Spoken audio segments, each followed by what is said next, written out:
Very much. Then I would like to welcome Anne Barnhoorn, the writer of the film,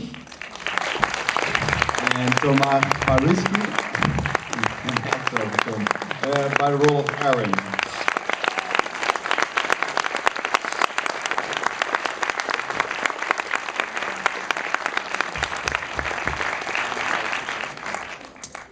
Comments? Questions? Maybe advice on how to make a fricadelle, or anyone? Just raise your hand. There we go at the back. Can you tell us something about your main sources of inspiration, perhaps both international and in the Netherlands?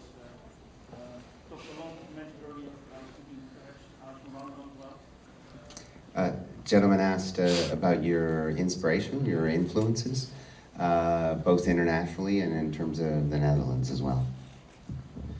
You're Dutch or not? Yeah. Well, that figures. Alex Warmerdam.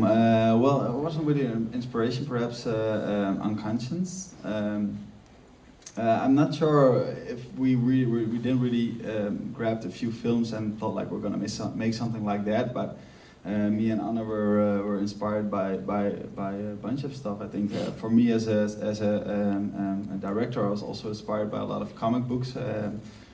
Chris Ware is an American novelist, what do you call it? Graphic novelist. I really like. We used a lot of colors of his, and actually, me and Anna both. That's more story-wise. We both had an experience with an exchange student. Mine was from Germany, a girl, Ute, a huge girl, aged 16. I was a year younger and a really small guy. And Anna had a really cute, smooth French guy, and wasn't he cute? Well, I back to it. And that was more story-wise, but yeah, I graduated as an animator, so cartoons and animations have been an inspiration for me as well. Yeah. Anna, do you want to talk about what influenced the script? Well, I'm actually a big fan of Todd Solondz, and one of my favorite all-time movies is Welcome to the Dollhouse. So that's actually an inspiration for everything I write.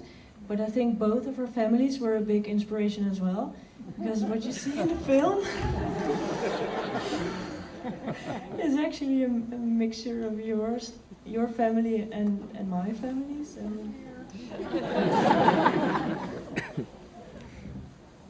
Good to know.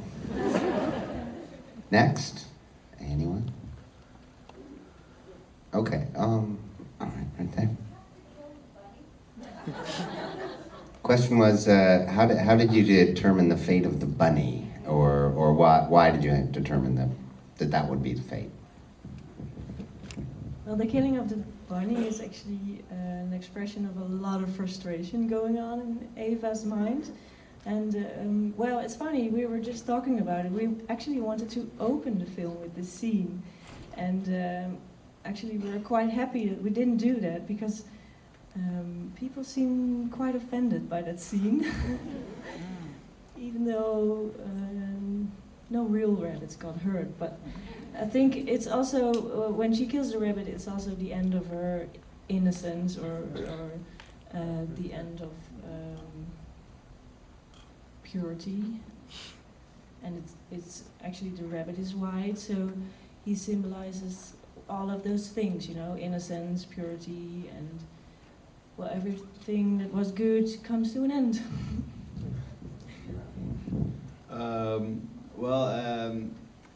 Of course, this movie is a lot about changes, and everybody in the family feels like they have to change, but perhaps everything in the beginning is pretty okay. So Eva is pretty frustrated by that, because everybody around her in her family, but also the girls around her, are already changed from girls into women, and she feels like she has to cope with that kind of stuff by herself. So she feels like she can't be a girl anymore, but she has to be a woman, and that's all together. All the frustration sums up at this point when she kills the rabbit. And of course, the rabbit could stand as well for a fight. The German guy, who's also always dressed in white, and well, she's scared by it herself as well. So for her as well, it's like, what's going on with me? And